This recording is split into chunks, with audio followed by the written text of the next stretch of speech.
चा सुपरफास्ट आढावा morning prime time मधून। सिडकोकडून सर्वसामान्य नागरिकांची लूट होत असल्याचा धक्कादायक प्रकार समोर आलाय।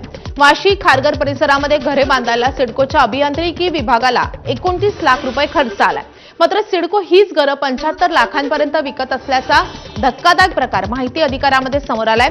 विशेष म्हणजे हे सिडको आमदार किंवा खासदार आणि सनदी अधिकाऱ्यांसाठी पंचतारांकित गृह प्रकल्प उभारत असून त्यांच्या किमती सर्वसामान्यांना विकल्या जाणाऱ्या घरांपेक्षाही कमी आहेत। सिडकोच्या कारभारावर नागरिकांकडून तीव्र नाराजी व्यक्त करण्यात येते, तर अव्वाच्या सव्वा दर ठेवल्यानं सिडकोच्या घरांकडे आता नागरिकांनी पाठ फिरवायला सुरुवात केली आहे। सिडकोच्या या कारभारावर प्रशासन काही कारवाई करणार का, याकडे आता सगळ्यांचंच लक्ष असेल। जे घर 35 लाखाला बनतं ते घर हे 74 लाख 10,000ला विकतात। म्हणजे जवळजवळ 120 ते 100 ते 120% प्रॉफिट मार्जिनमध्ये विकतात।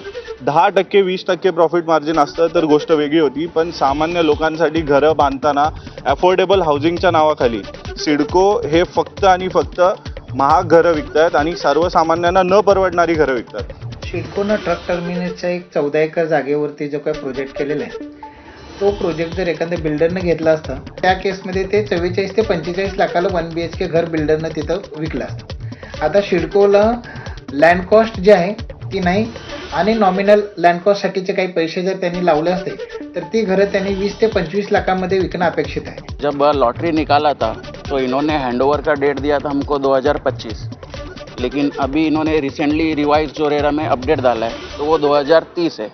सिडको ने इनिशियली जब वो लोग के लिए निकाला था तो 18,000 रुपये पर स्क्वायर फीट कॉस्ट था, लेकिन उनके रिकमेंडेशन के हिसाब से 17,000 उन्होंने कम कर दिया, यानी एक घर के पीछे 25 लाख रुपये उन्होंने रेट कम करा है और हमारे लिए 24,000 रुपये पर स्क्वायर फीट है। अहिल्यानगरमधील आमदार संग्राम जगताप यांनी दिवाळीमध्ये धर्म बघून दुकानामधून खरेदी करण्याचं वादग्रस्त विधान केलेलं होतं। यानंतर त्यांच्यावर धार्मिक तेढ निर्माण करण्याचा आरोप झाला। यावरून त्यांना पक्षानं नोटीस देखील पाठवली आहे। दरम्यान अहिल्यानगरमध्ये काही हिंदुत्ववादी संघटनांनी हिंदू व्यापाऱ्यांच्या दुकानावर भगवे झेंडे लावले, त्यामुळे शहरातील बाजारपेठा भगव्यामय झालाय। या संपूर्ण प्रकारामुळे आता नव्या वादाची शक्यता आहे। आढावा घेत हिंदू कार्यकर्त्यांशी बातचीत केली आहे आमचे अहिल्यानगरचे प्रतिनिधी सुनील भुंगळ यांनी। हिंदू असा तुझा भाव करत नव्हता, पण ज्या प्रकारे हिंदूंवरती या सगळ्या गोष्टी लादल्या जातात आणि हिंदूंसोबत अशा प्रकारे अतिरेकी कृत्य केले जातात, याला सडेतोड असे उत्तर या ठिकाणी देण्यासाठी आम्ही भगवा पताका प्रत्येक हिंदू दुकानदाराच्या दुकानावरती लावण्यासाठी या ठिकाणी आलो असता त्याला असा जोरात असा प्रतिसाद या ठिकाणी सर्व हिंदू दुकानदारांनी दिला व प्रत्येक दुकानदारांनी हा ध्वजही लावला। संग्राम जगताप यांच्या वादग्रस्त विधानानंतर मुस्लिम समाजाकडून मुंब्रा तसेच राज्यामधल्या अनेक भागामध्ये त्यांच्या प्रतिमाला जोडे मारत आंदोलन करण्यात आले। याच आंदोलनाला प्रत्युत्तर म्हणून अहिल्यानगर शहरातील दैठणे गुंजाय परिसरामध्ये हिंदुत्ववादी कार्यकर्त्यांनी संग्राम जगताप यांच्या प्रतिमेला दुग्धाभिषेक घालून जोरदार घोषणाबाजी केली आहे। अहिल्यानगरचे आमदार संग्राम जगताप यांनी दिवाळीमध्ये धर्म बघून दुकानातून खरेदी करण्याचं वादग्रस्त विधान केलेलं होतं। यानंतर त्यांच्यावर धार्मिक तेढ निर्माण करण्याचा आरोपही झाला आणि वादाला तोंडही फुटलेलं होतं। त्यावर आता अमोल मिटकरींनी एक्सपोस्ट करत नाव न घेता संग्राम जगताप यांना डिवचलंय। जगतापांचं वक्तव्य मनावर न घेता हिंदू बांधवांनी मुंबईमधल्या क्रॉफर्ड मार्केटमध्ये तुफान खरेदी केली असल्याचं मिटकरींनी म्हटलंय। तर मिटकरींनी काय एक्सपोस्ट केली आहे? मुंबई क्रॉफर्ड मार्केट येथे मुस्लिम दुकानदारांकडून दिवाळीचे फटाके खरेदी करण्यासाठी आमदार साहेबांचे जास्त मनावर न घेता हिंदू बांधवांनी केलेली तुफान गर्दी। 2 किलोमीटर पर्यंत रांग, ऐसा क्यों करते हो भाई, असा सवालही अमोल मिटकरींनी उपस्थित केलाय।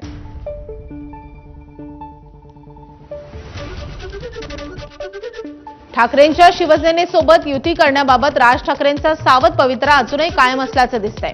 निवडणूक कधी होणार हे महत्त्वाचं आहे, कुणासोबत होणार हा आत्ताचा विषय नाही, असं राज ठाकरेंनी काल झालेल्या पत्रकार परिषदेमध्ये स्पष्टपणे म्हटलंय। राज ठाकरे काल महाविकास आघाडीच्या पत्रकार परिषदेमध्ये सामील झालेले होते। उद्धव ठाकरेंसमोरच त्यांनी एका प्रश्नाला उत्तर देताना हे विधान केलंय। दुसरीकडे उद्धव ठाकरे आणि त्यांच्या शिवसेनेतून मात्र युतीवर जवळपास शिक्कामोर्तब झाल्यासारखी वक्तव्य येत आहेत। काल बैठकीतही उद्धव ठाकरे यांनी राज यांना शेजारी बसून घेतलं आणि आता आम्ही एकत्र आहोत, आमच्यामध्ये कोणी येणार नाही असं म्हटलं होतं. मात्र यानंतर पत्रकार परिषदेमध्ये राज ठाकरे यांनी हे सूचक वक्तव्य करत युती अजूनही झाली नसल्याचं सूचित केलंय. असं आहे की या सगळ्या याच्यामध्ये एक गोष्ट लक्षात घ्या, आता निवडणूक होणार कशी होणार हे महत्वाचं आहे. कोणाबरोबर होणार हा आत्ताचा विषयच नाही. आणि ही तुमच्या जर लक्षात असेल कदाचित त्या पत्रकार परिषदेला जर समजा तुम्ही असाल तर 2017ला पण मी हेच बोलत होतो. स्थानिक स्वराज्य संस्थांच्या निवडणुकांपूर्वी महाराष्ट्रामध्ये राजकीय वातावरण तापलंय. काँग्रेसचे नेते विजय वडेट्टीवार यांनी भाजपवर गंभीर आरोप करत निवडणूक आयोगाच्या पारदर्शकतेवर प्रश्न उपस्थित केले. या वादाच्या केंद्रस्थानी देवांग दवे हे नाव आहे. भाजपचे युवा कार्यकर्ते देवांग दवे निवडणूक आयोगाचा मीडिया सेल हाताळतात असा आरोप काँग्रेसचे नेते विजय वडेट्टीवार यांनी केलाय. देवांग दवे कोण आहेत याची माहिती घ्या अशी मागणी त्यांनी केली आहे. तर वडेट्टीवार यांच्या आरोपांना देवांग दवे यांनी प्रत्युत्तर दिलंय. देवांग दवे ही निवडणूक आयोग ही एका राजकीय पक्षाची पदाधिकारी आणि हे पुढे चालून राहिलेले आहे. त्याच्याकडे जो कंत्राट दिला आहे डिलीट करायचं पण आहे ना एडिशनचं पण आहे. एडिशन दोन्ही काम तो करतो आहे वेबसाईटवर अधिकृतपर्यंत जाऊन आणि तिथूनच कदाचित घोळ असावा असा आमचा घोळ समज आहे. मी भारतीय जनता पार्टीचा मागच्या 17 वर्षापासून असलेला एक छोटासा कार्यकर्ता आहे. मी माझा आणि इलेक्शन कमिशनचा काहीही काडीमात्राचा संबंध नाही. मी कधी त्यांच्या ऑफिसमध्ये सुद्धा गेलो नाही. आता आपण इतके वर्ष सगळे वोटिंग करतो, तुम्ही सगळे या प्रक्रिया तुम्ही बघत असतात. असं कुठे होतं का सकाळी दिसतो आणि संध्याकाळी दिसतो? असं होतच नाही. त्यांची जी इलेक्शन कमिशनची जी प्रक्रिया त्यांचं तेच म्हणतो ना, त्यांनी दावा प्रूव्ह करावा. या पत्रकार परिषदेमध्ये राज ठाकरेंनी अजित पवारांची नक्कल केल्यानं वातावरणामध्ये काहीसा हसा पिकलाय. तर राज ठाकरेंनी केलेल्या नक्कलीवर अजित पवारांनी देखील प्रतिक्रिया दिली आहे. आपण पाहूया. खरं तर याच्यामध्ये त्यावेळेला अजित पवार पण होते. त्यावेळेला यायला पाहिजे होता आणि त्यावेळेला ते तावाने बोलत पण होते ते सांगत पण होते त्या सगळ्या गोष्टी. मला हे का कुणी तू उद्या माझी मिमिक्री केली तर माझ्या अंगाला भोकं पडत नाही. हे जे मिमिक्री करणारे मिमिक्री करत राहतील, काम करणारं मी कामाचा माणूस मी काम करत राहील. हे जे मिमिक्री करणारे मिमिक्री करत राहतील, काम करणारं मी कामाचा माणूस मी काम करत राहील. गुन्हेगारी प्रवृत्तीच्या लोकांच्या मालमत्तेवर हातोडा चालून आता नाशिकमध्ये उत्तर प्रदेशचा पॅटर्न राबवला जातोय. सातपूर गोळीबार प्रकरणामध्ये अटकेत असलेला आरपीआयचा पदाधिकारी प्रकाश लोंढे आणि त्याचा मुलगा दीपक लोंढे यांनी सातपूर परिसरामध्ये नंदिनी नदीला लागून 3 मजली इमारत बांधलेली होती. या इमारतीचा गुन्हेगारी कारवाईसाठी वापर केला जात असल्याचा पोलिसांना संशय आहे आणि त्यामुळे या अनधिकृत इमारतीवर आता महापालिकेचा बुलडोझर चालणार आहे. 8 ते 10 वर्षांपूर्वी प्रकाश लोंढेच्या अनधिकृत कार्यालयामध्ये भुयार सापडल्यानं पोलिसांनी तोडक कारवाई केलेली होती. त्या भुयाराचा वापर गुन्हेगारी कृत्यांसाठी करण्यात येत होता. दरम्यान या इमारतीतील भाडेकरूंना मनपाच्या वतीनं घर खाली करण्याचे आदेश देण्यात आले असून पोलीस बंदोबस्तामध्ये ही इमारत आता पाडण्यात येईल.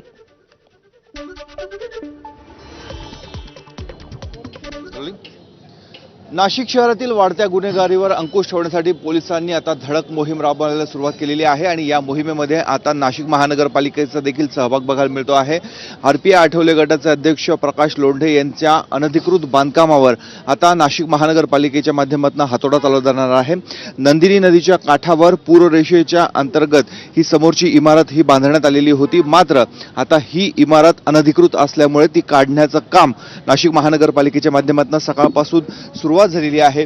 आपण बघतोय ही नंदिनी नदी आहे, तिथपर्यंत जाण्यासाठी रस्ता नसल्यामुळे आता एक मातीचा भराव टाकून रॅम्प केला जातो आहे आणि याच्यावरच जेसीबी बुलडोझर हे त्या इमारतीपर्यंत जाणार आहे आणि ही इमारत पाडली जाणार आहे. इमारतीच्या वरच्या बाजूला जे होर्डिंग्स लावण्यासाठी सांगाडा तयार करण्यात आलेला होता, स्ट्रक्चर तयार करण्यात आलेलं होतं, ते देखील आता काढण्यात आलेलं आहे आणि इतर जी इमारत आहे ती इमारत ही जमीनदोस्त केली जाणार आहे. नाशिक महानगरपालिकेच्या या कारवाईला पोलिसांच्या माध्यमातून मोठा बंदोबस्त तैनात करण्यात आलेला आहे. आपण बघतोय की आता हा जो पोकलन आहे हा आता पुढच्या दिशेने चाललेला आहे आणि याच्याच माध्यमातून ती इमारत जमीनदोस्त करण्याचा प्रयत्न केला जातो आहे.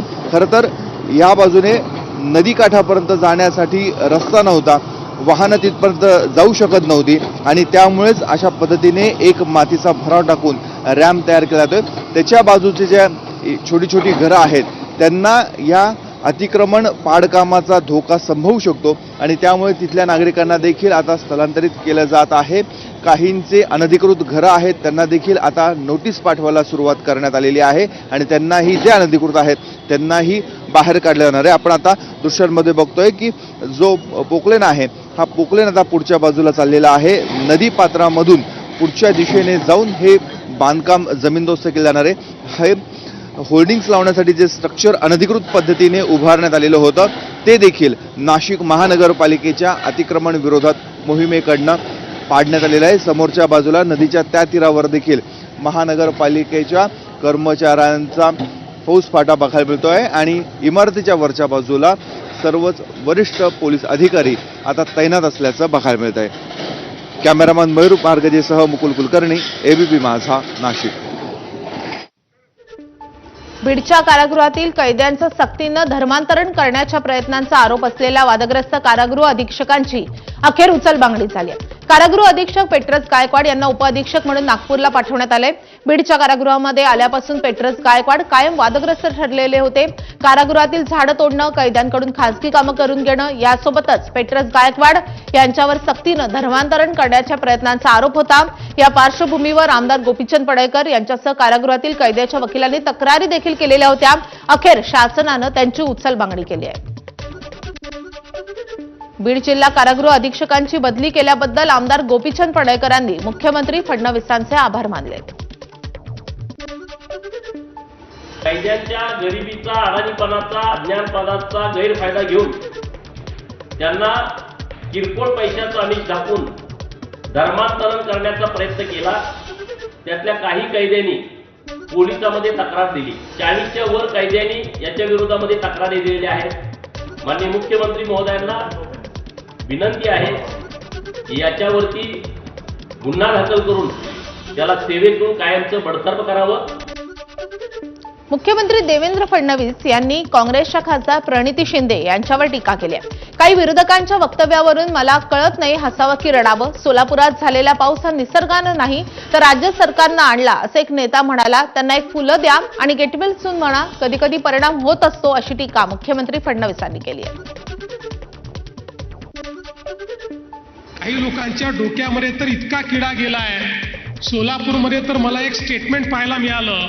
आता हसावं की रडावं मला समजत नाही, कारण इथल्या एका नेत्यांनी सांगितलं, म्हणाले सोलापूरमध्ये इतका जो पाऊस आला हा निसर्गामुळे नाही आला, हा राज्य सरकारने आणला, हा महापूर राज्य सरकारने आणला. काय हरकत नाही, त्यांना एक फूल द्या आणि गेटवेल सून सांगा. कधी कधी परिणाम होतो असा, म्हणजे मानसिक परिणाम असतो, त्यामुळे त्याचं फार काळजी करण्याचं कारण नाही. मुंबई एसटी बँकेमध्ये संचालक मंडळाच्या बैठकीमध्ये तुफान राडा झालाय. सदावर्ते आणि शिंदेच्या शिवसेनेच्या कार्यकर्त्यांमध्ये हाणामारी झाली आहे. बैठकीमध्ये शिंदेच्या शिवसेनेकडून सदावर्ते गटावर भ्रष्टाचाराचे आरोप करण्यात आले होते. शिवाय या बैठकीवर सुद्धा प्रश्न उपस्थित करण्यात आले होते. यावेळी शिंदेच्या शिवसेनेकडून व्हिडिओ काढण्यात येत होते. त्यामुळे हा वाद आणखी वाढला आणि याचं रूपांतर हाणामारीमध्ये झालंय. या संचालक मंडळामध्ये 19 जण असून यातील 10 जण सदावर्ते गटाचे तर 9 जण शिंदेच्या शिवसेनेचे आहेत. 3 पक्षांमधला त्याचा या बँकेवर परिणाम होतो. याचं कारण असं, आता यातल्या एका गटाला सध्या उदय सामंत मदत करतायत आणि दुसऱ्या गटाला महाजन मदत करतायत, गिरीश महाजन मदत करतायत. आणि एक फॅक्ट आहे, सदावर्ते हा हुशार माणूस आहे, तरी ते काय करतात, ते या नेते मंडळींचे फोटो लावतात. मला शासनाला सांगायचं आहे, सहकार खात्याला सांगायचं आहे, आता बस झाला, आता तुम्ही या बँकेवरती प्रशासक आणला पाहिजे आणि ज्यांनी ही मारहाण केली ते लोक शोधून त्यांच्यावर कारवाई केली पाहिजे, अशी माहिती मी आपल्या माध्यमातून सरकारला आणि पोलिसांना करतोय. अंबरनाथमध्ये राहणाऱ्या एका निवृत्त जीएसटी अधिकाऱ्याची मोठी आर्थिक फसवणूक झाल्याची घटना उघडकीस झाली आहे. या प्रकरणी अंबरनाथ पोलीस ठाण्यामध्ये गुन्हाही दाखल झालाय. प्रकाश पाटील या निवृत्त जीएसटी अधिकाऱ्यांना निवृत्तीनंतर मिळालेली रक्कम चांगल्या परताव्यासाठी शेअर मार्केटमध्ये गुंतवण्याचा निर्णय घेतला. त्यांनी 2 बड्या उद्योग समूहांशी नामसाधर्म्य असलेल्या 2 कंपन्यांमध्ये टप्प्याटप्प्यानं 45 लाख रुपयांची गुंतवणूक केली आहे. त्यानंतर त्यांच्या अकाउंटमध्ये तब्बल 1 कोटी तर दुसऱ्या अकाउंटमध्ये 1.25 कोटीपेक्षा जास्त रक्कम जमा झाल्याचं बनावट रेकॉर्ड तयार करण्यात आलं. या रकमेतून त्यांनी काही रक्कम काढण्याचा प्रयत्न केला. त्यावेळी दोन्ही बोगस कंपन्यांनी पैसे काढण्यासाठी पुन्हा नव्यानं पैसे भरावे लागतील असा सल्ला दिलाय. कंपन्यांची टाळाटाळ पाहता प्रकाश पाटील यांना आपली फसवणूक झाल्याचं लक्षात आलं आणि त्यानंतर त्यांनी अंबरनाथ पोलिसांकडे तक्रार केली आहे. प्रकाश रामकृष्ण पाटील राहणार कोवस खुंटोली वय वर्ष 60 वर्ष यांनी दिलेल्या तक्रारीवरून IT ऍक्ट कलम 66D प्रमाणे गुन्हा नोंद केलेला आहे. त्यांना शेअर ट्रेडिंग करण्याची एक आवड होती. G8 ICICI सिक्युरिटी ग्रुप यामध्ये एकूण 44,77,855 रुपये जमा केलेले आहेत आणि त्यांची ती फसवणूक झालेली आहे. तर या बातम्यांसोबतच बुलेटिनमध्ये वेळ झाली अगदी छोट्याशा ब्रेकची. लगेचच परत आहे. पाहत राहा ABP माझा.